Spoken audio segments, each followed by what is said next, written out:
do it.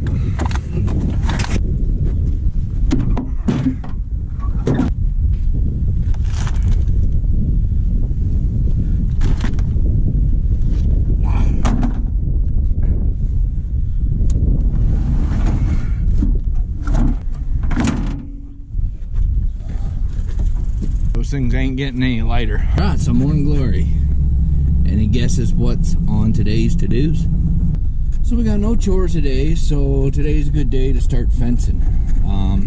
We've got about a 48 acre chunk that just isn't producing very good anymore.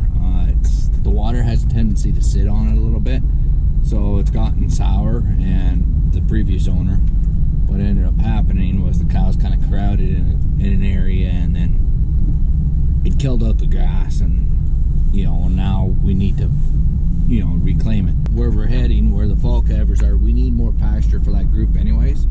We haven't got quite enough, so we're gonna have to find pasture somewhere, and this really fits the bill quite nicely because it's land that's, the soil is not very good, and it just needs a little TLC. So what we're doing is we're putting up an electric fence. I think it's still too cold to pound posts in, but there's lots of work to do before you can actually go pound posts. So we got to string up the first wire. It's on the edge of a laneway, and that laneway has hydro poles. We're going to use the hydro poles as a kind of an outline of where the fence needs to go, and we'll just staple it to it, and then at least we'll be able to pull it tight, and then we'll know where those posts need to go. I think we're just going to use some T-posts on this line. For the most part, I think what the deal is why we're using T-posts here is, like I said before, the frost isn't completely out of this ground, and those T-posts will, or they might, be able to punch through the frost. And because I got chores down there to do anyways, what I can do is I don't need a post pounder for the T-post. I can use the tractor bucket, so when I'm down there feeding with the tractor, I can see, continuously test and try to see if I can get the post pushed down. And then the day that it happens, we don't waste any time. But we just got enough wire for one wire, which is fine because that gives us the placement of our posts. All right, so here we are. So this is the ground that we want to turn into pasture. Like I was saying, we need more pasture anyways. What we're gonna do, well, we're gonna get this pasture up, so you can see the hydro poles there. That's the old laneway, and it goes, well, I don't know if you can see the road that's down there or not, but anyways, it goes all the way down there. I guess a couple thousand feet, so half a mile. Yeah, it is a half a mile. Oh, the wind is picking up. So we're going to tie into that corner, and then we're going to come across basically to that telephone pole. And then what the cows will have, I don't know if you can see that or not. This is native grasses, so that's a solid stem grass.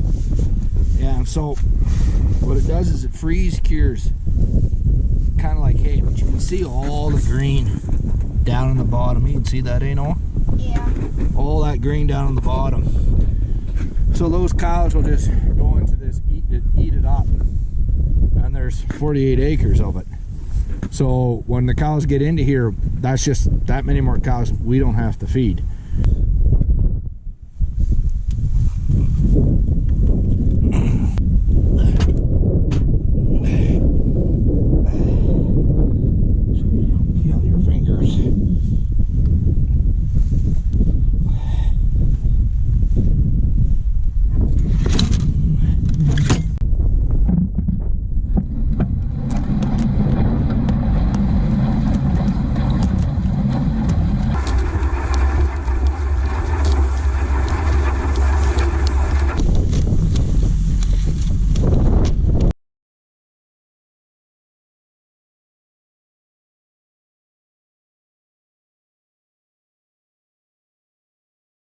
So we just got tacked up to that telephone pole right now, and what we did was we counted the strides between the telephone poles, 2 posts between telephone poles. We straightened them out. We just held the wire up and we looked at it, and it's good.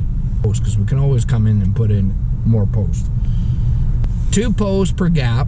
There are 7 gaps, so that means 14 posts that we need to do. Now that's good, because I don't know if I could drive those posts in with the post pounder or the bucket. Might be a little too much frost, but I would bet good money I can put them in with my handheld T-post driver. It'd be just like hammering a nail through a knot in wood. You know, a lot of little taps, and I bet you it would go straight through it. Do for now is I got chores to do tomorrow. Before we come up here to feed, we'll get the T-post at home, and we'll come up with the tractor and probably the handheld post driver, so that I can at least start them by hand, so that they're square to the fence.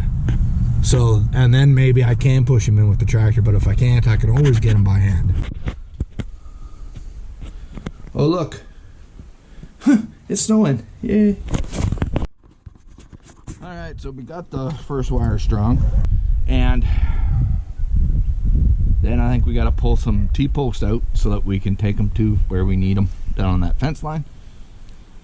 And today it's supposed to be kind of pissy and snowy all day, and tomorrow it's supposed to be cold, and then it's supposed to warm up. Yeah, so let's get going.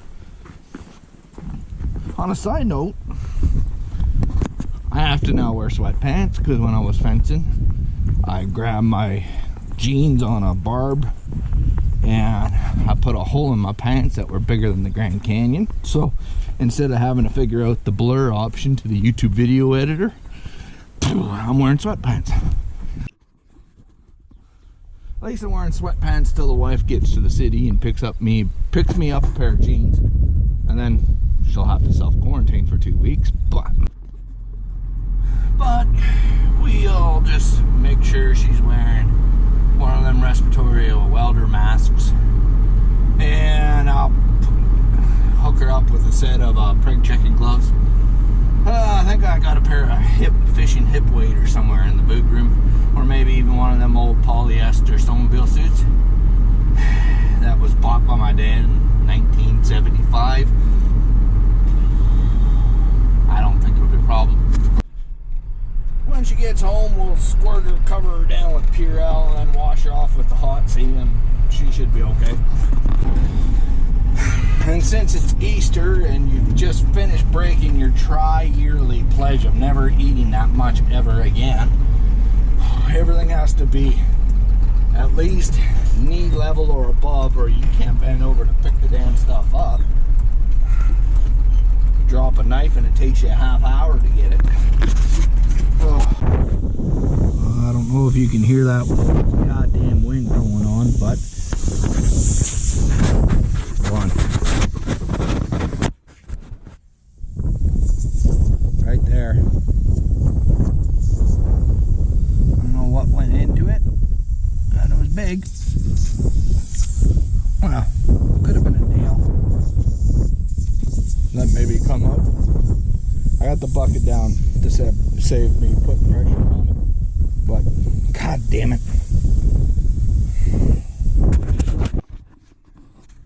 Okay, so that's a pretty quick leak.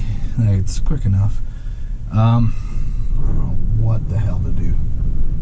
I got air in this yard. I got an old portable air compressor.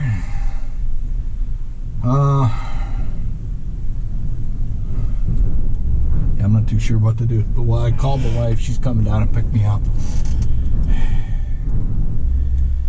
Shit, I just barely got the bale for the cows across the. I went to go open the gate, and I come out, and it was just looked like it was just almost completely flat.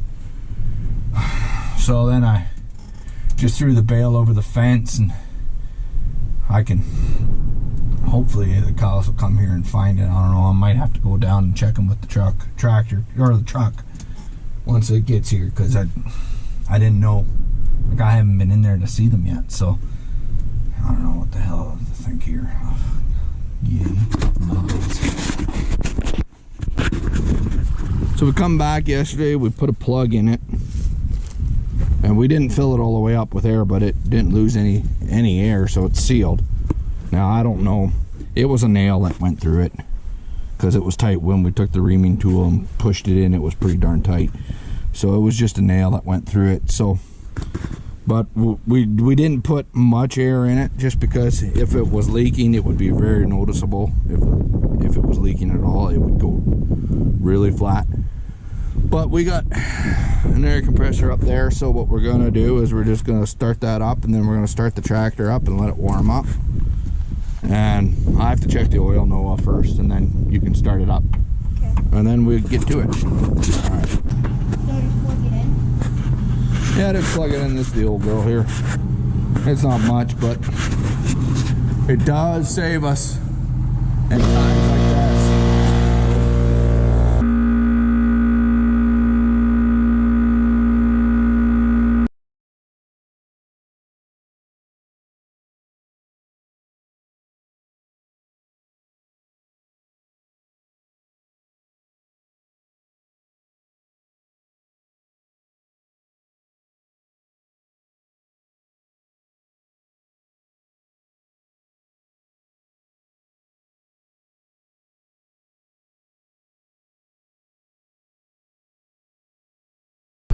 Alright, so the tire is blown up, the same as what the other tire is. We got pressure in it. It did leak a little bit last night, so I don't know, maybe it's not that good of a seal or as good of a seal as I thought, but it's hard to say what's going on. But anyways, in my humble opinion, there's only two options here. It either lasts for like 50 minutes, or it lasts for the entirety for the entire life of that tire. Place your bets.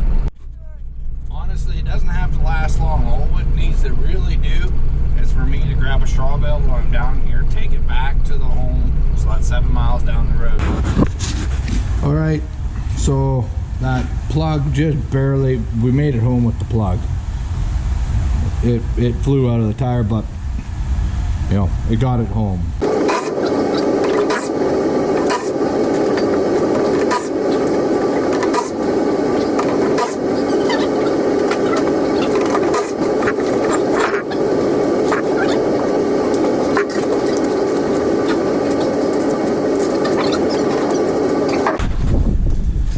So we got the tire on where it's blown up. We had a hell of a time getting it to take air, but we got it to take air. We took it to a tire shop.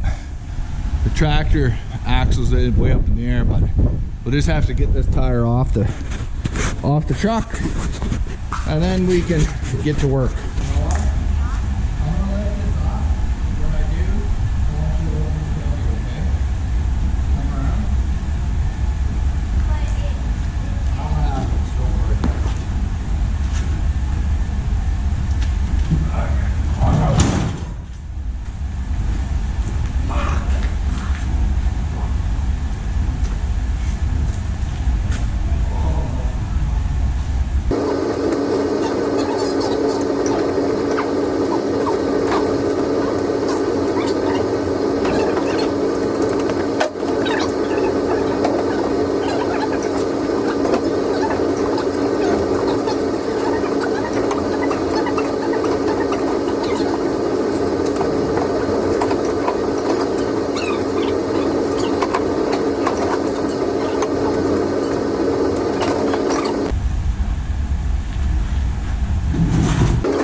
So I got enough of them started now that it's lined up.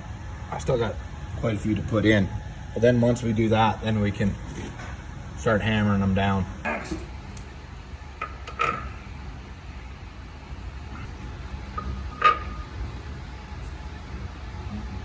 Started, but okay.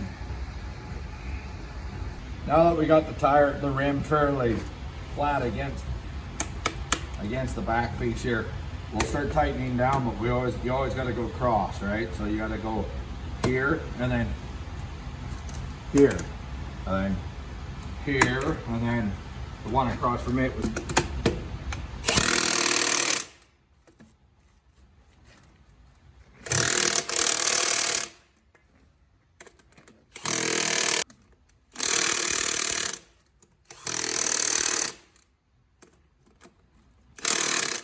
and you're not supposed to lose your way. And then once you got them really cinched down, then you just go around in a circle a couple times.